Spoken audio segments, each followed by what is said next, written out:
Let's take a look at this multiple choice question from farhatlectures.com.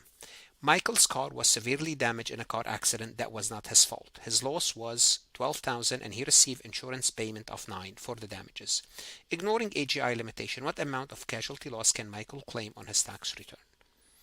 And the answer is 0. This is a personal use car.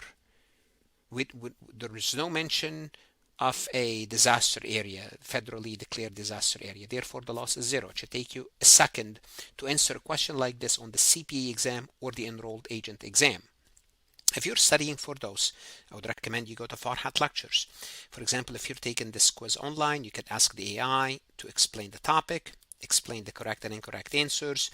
And if you really want to test yourself again, you can ask the AI to create a similar MCQ for you. Go to Farhat Lectures. That's the best thing you can do. That's what you should do now. Invest in yourself. Best of luck and God bless. Want to see more CPA exam multiple choice questions solved step by step?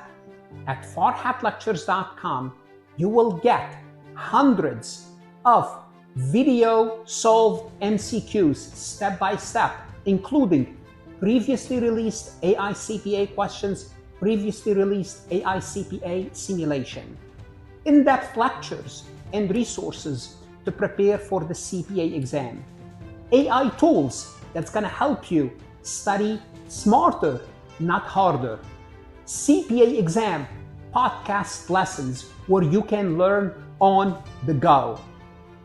And also you will get the personal guidance of support of Farhat and his team. If you are serious about passing the CPA exam, this is your next step. Visit the website farhatlectures.com, start your free trial, and I hope to see you on the website.